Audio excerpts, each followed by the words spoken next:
Welcome back to the Mortal Realms. So we've got issues 44 and 45 today. I have got issue 46 already, but I want to give that its own issue because I'm going to try and do something a little bit more in-depth and a little bit more special for that one, because it is quite an important issue. It is a piece of terrain that, as far as I'm aware, is in very, very short supply. The only place I know you can get it from is from the original Warcry starter set, which is obviously out of print. So we'll start with issue 44. That came with a Liekoron the Executioner, which we'll have a look at the model in a minute. So what do we have? Your second Lord Executioner, Liekoron, comes with this issue. Just follow our simple guides and you'll soon have him ready to claim heads in the name of Nagash. Once you have him built and painted, this issue's second paint guide will show you how to use Stormhost Silver to highlight the metal areas on your existing model collection. This is a very similar process to how you learn to highlight your models through issue 42. Work through your forces in small batches, painting one unit at a time. And you'll have the metal on your models looking great in no time. So we'll get there in a minute, but this is partially painted. I'll explain why when we get there. So we have a look at, we've got the Lumineth. So we've got information on the Lumineth Realm Lords today. We also look back to Forces of Destruction Part 2. We come back to Of Bones and Blood, Part 5. Building Liekoron and painting him, and a little guide on painting metallic highlights. Then we've got the Azurite Ruin War Scroll. And then we've got Unlocking the Ark. The Stormcoast Eternals must secure the ruins of a storm vault before the Nighthaunts plunder the deadly magics that lie within.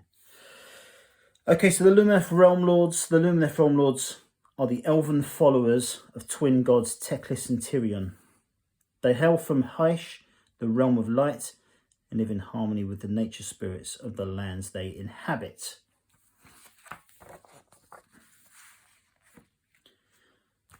A little bit about who Tyrion and Teclis are. Elementars are the realm spirits of Hysh. Be they mountain, river or light, the Lumineth look to them for guidance on their path to enlightenment. These spirits often rise and march to war alongside their elven devotees. And those are great models as well. Then we're going back to the Forces of Destruction Part 2. The Forces of Destruction seek only to slaughter and conquer their foes. They're driven by little more than a primal desire for violence. Their lack of any grand strategy makes them unpredictable and dangerous. For at any moment, they may unite in their thousands and fall upon their enemies. Okay, so we look at Grots, Squigs, and mighty Troggoths. Gargants. A little bit about Bahamut. The god beast Bahamut created the Gargants. He has since been slain by Sigmar's forces. Then we've got Ogle Gutbusters and Beastclaw Raiders. Then we're back to the Flesh Eaters in Of Bone and Blood.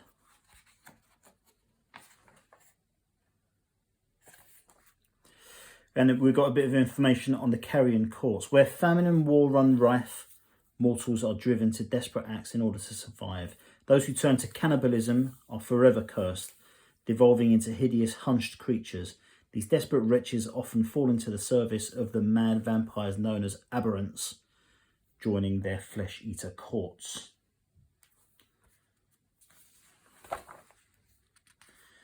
Yeah, aberrants and mordants. Okay, then we've got the build guide for Liekoron, and I'll show you the model now.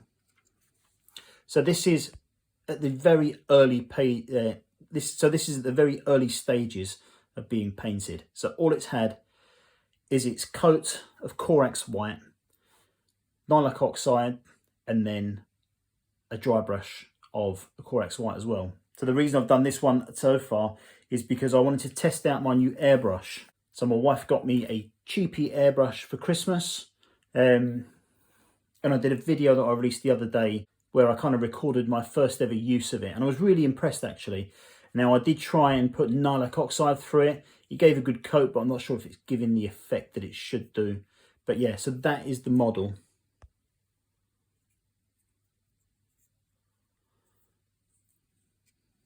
Pretty cool. I actually really enjoyed using the airbrush. It was much easier and straightforward than I thought it would be. So if anyone's interested or thought about picking up an airbrush, I'll leave a link to that video in the description. You can check that out. Okay, then we've got the paint guide, which I won't go through now, but I will have a brief look at metallic highlights. So it's got general kind of painting tips on there, you know, twisting the brush to get a point,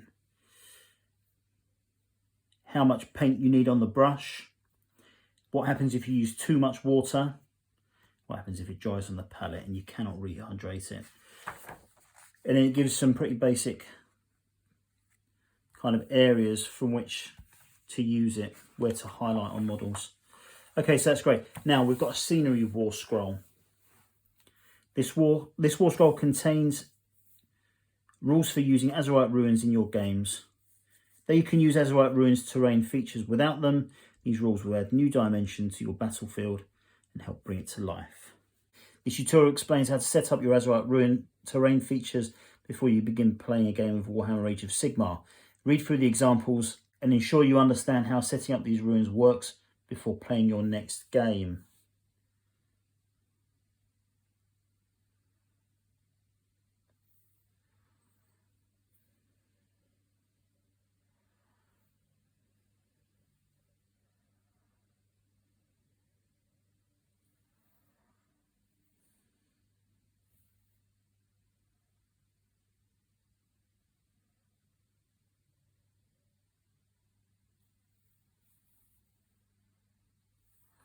So this basically tracks, you know, positioning on the field and kind of setting up and that kind of stuff. So there's no specific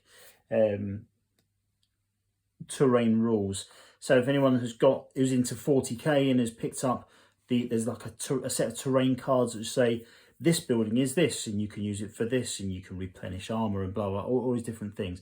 It's nothing like that. This is just about position on the battlefield. It also includes the bell tower. Okay, so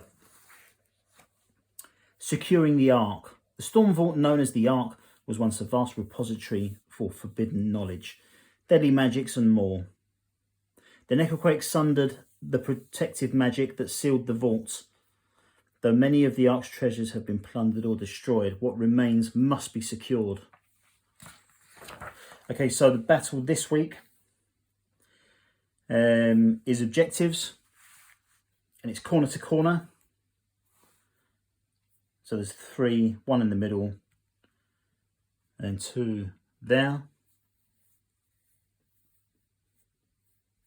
We've got the Lord Executioner, 15 Chain Rasps, 5 Glaive Wraith Stalkers, and 3 Spirit Hosts.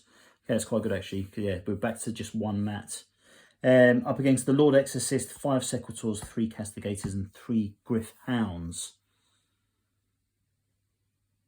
And this is all victory point based on the objectives. Okay, so that is issue 44, which is pretty cool. 45 we're going to look at right now, which is the paints. 46 we'll be looking at. The video for 46 will go up the day after this one. So issue 45, we got 2 paints. So we got Wild Rider Red and Wazdaka Red. We've got a tutorial here on how to paint red highlights and also some new terrain rules. So what have we got? We're going to learn about Caradron Overlords. We've got the Everspring Swathe Part 2 and the Dominion of Sigmar Part 2. Skies Afire. The Caradron Overlords Prospector fleet finds itself under attack. Then how to paint red highlights. Then we've got some additions to our rules. So we've got core rules terrain, and then we've got terrain tutorials for garrisons and a war scroll for the Sigmarite mausoleums that we got way back. I think that terrain was way back in the teens. Then we've got Holding the Line, Stormcaster Terminals, battle the night haunts for Sigmarite Mausoleum. And then we've got a fold out for Forces of Destruction, which we'll look at last. Okay, so the Kharadron Overlords are technologically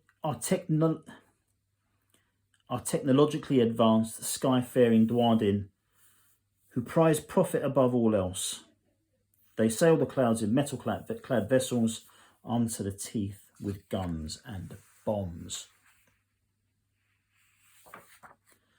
And it's got some of the named guys there as well. Then on to the Everspring Swathe. Even during the Age of Myth, Gairan was not immune to conflict. Nagash sought to expand his sphere of influence to the Jade Kingdom. Kurnoth's wild hunt pursued their prey, and the earth-shaking strides of god beasts echoed through the trees. So we've got an unholy alliance. Even in the Age of Myth, the relationship between Nagash and Alarielle was strained. To prevent conflict between their respective factions, Alarielle gifted Nagash the frozen kingdom of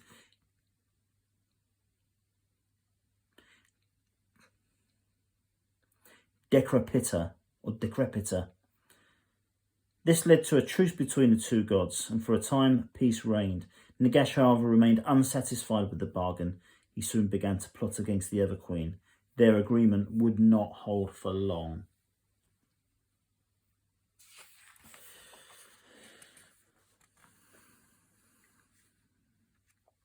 So we've got Kurnoth here. The god Kurnoth represents the wild and savage force of nature. He is the god of the hunt, wilderness and hunger. Though he would be slain during the Age of Chaos, Kurnoth's legacy persists, and Alarielle now wields his spear in battle. Kurnoth is still worshipped by the Sylvaneth and by Kurnothai, a savage but noble race of hunters who appear part elf and part beast. And then we've got a little bit about the sons of Bahamut. Born from the vomit of a god beast, the Gargants, known as the Sons of Bahamut, are a near unstoppable destructive force. They stalk the mortal realms in groups, smashing down the fortresses of mortals and devouring anyone unfortunate enough to be caught in the path of their destructive rampages. Then we're on to the Dominion of Sigmar Part 2. Since the Age of Myth, it has been the practice of many civilizations to bury their dead. Some lie beneath earthen barrows or mass graves, but many were laid to rest in grand mausoleums. The remnants of these tombs can be found throughout the mortal realms, and we already have plenty of them. So it talks about tombs of heroes. There's some legions of Nagash there. It's a necromancer, some of the skeleton horde. Okay, cool. The skies are fire. The ironclad Iron Soul drifted silently, flanked on either side by her two companion vessels. Banks of grey-blue clouds closed in on all sides, so thick that the three ships soon lost sight of each other amidst the vapour. As the Iron Soul passed into the cloud banks, her decks bustled with the armoured Kharadron crew. So again, we've just got some more story stuff about the Kharadron Overlords. Then we've got the red highlights tutorial, which is cool. And then we've got additions to our terrain rules. Be they pillars of flame, altars of brass, or haunted ruins, the realms are filled with strange sights and deadly obstacles. These are the sites of battlefields and massacres ruled over by power-hungry warlords. So I've got a scenery table here. So you roll a d6 and you've got 6 options here. When you set up the terrain for battle, you and your opponent can agree to give each terrain feature one of the scenery rules from the scenery table on the right if you wish. Either pick a scenery rule for each terrain feature or roll a dice for each terrain feature to randomly determine a rule. Okay, so let's have a look at the 6 rules that are on there. So D1 is Damned. At the start of your hero phase, you can pick one friendly unit within 1 inch of a damned terrain feature to make a sacrifice. If you do so, that unit suffers D3 mortal wounds, but you can re-roll hits rolls of 1 for it until your next hero phase. Okay, D2 is Arcane. Add 1 to the casting or unbinding rolls for wizards while they are within 1 inches of any arcane terrain features. Number 3 is Inspiring. Add 1 to the bravery characteristics within 1 inch. 4 is Deadly. Roll a dice for each unit that finishes a normal move or charge within 1 inch. On a 1, that unit suffers D3 mortal wounds.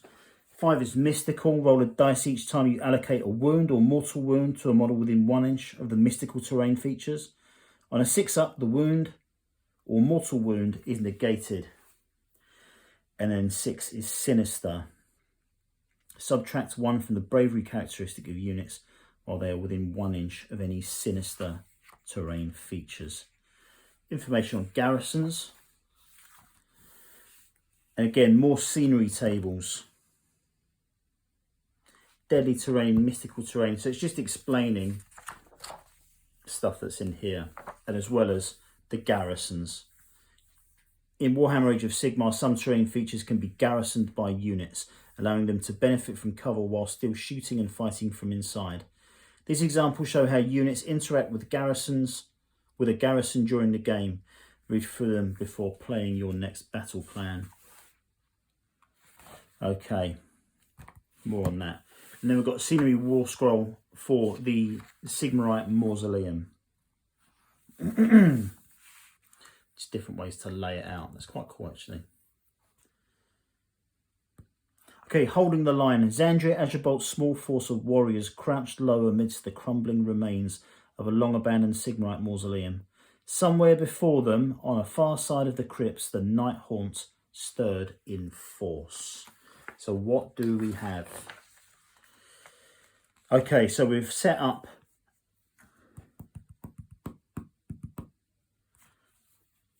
a Sigmarite mausoleum there in the centre. We've got the Knight of Shrouds on Ethereal Steed, 4 Grimghast Reapers, 10 Chain Rasps and 3 Spirit Hosts. Up against Xandria Agibolt, 3 Evocators and 5 Sequitors.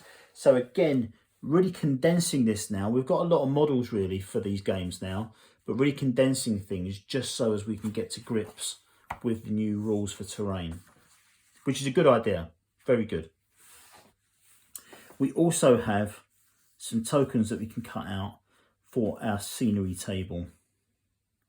Scenery table tokens to use in your games. We recommend gluing them down on some thin card before you cut them out. This will help them to last through many battles.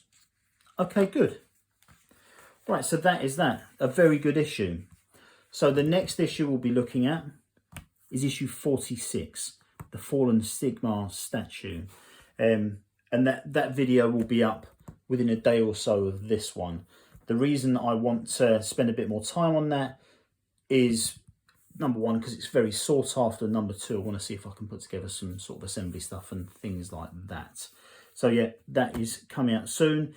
And in issue 47, we've got Fast Strider's Attack, which I believe is a sprue we've already received. I think this might be a duplicate. Is it?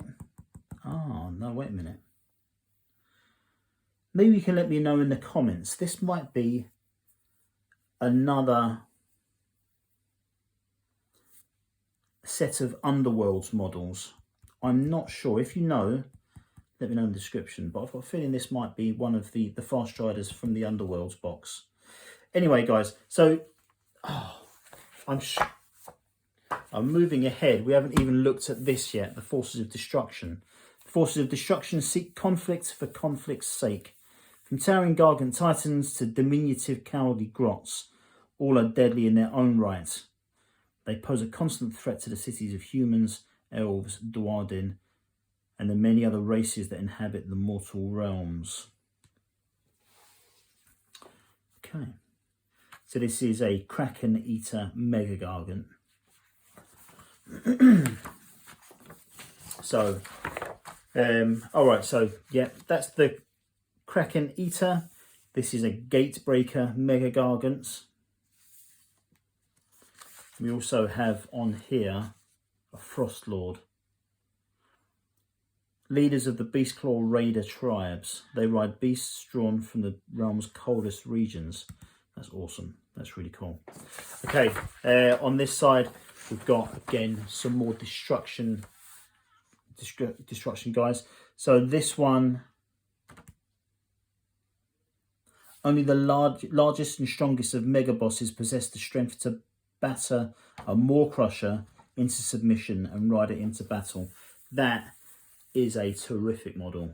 The last game of Age of Sigmar I played, I mean a proper game, which it's almost a year ago, but this was the main foe. We had a three-way match. I was playing Slaves to Darkness, and I think the big guy I had on there was a Soul Grinder or something like that. But one of these was on there. Really, really tough to take down. We have got some Gore Grunters. I'm actually going to pick up some Gore Grunters later this week, or maybe next week is when we should be due to get the delivery of the Mortal Realms premium content. That includes more of these kind of things. We do get a mega boss in that box, but that's going to flesh out my Warcry warband quite a bit. But anyone who's got the destruction book from Warcry will know that Gore Grunters are now part of Warcry warbands with an 8-inch movement, which is really, really big and impressive for the Iron Jaws. Then we've got Gloomspike Gits. Mangler Squigs are insane living weapons. Only the most crazed of grots dare to ride them into battle. That's cool. And look at this beast. The Spider Fang grots worship the Spider God as an aspect of Gorka Morka. They use giant spiders as steeds. Okay, brilliant. We've got a bone. I think they're Boar Riders or something, or Hog Riders or something like that for the Bone Splitters. And we've got some Troggoths as well. Excellent. Okay, so that's it for this issue. I'll be back in the next day or so with issue 46. So thanks very much for watching, guys. Much appreciated. I'll catch you later.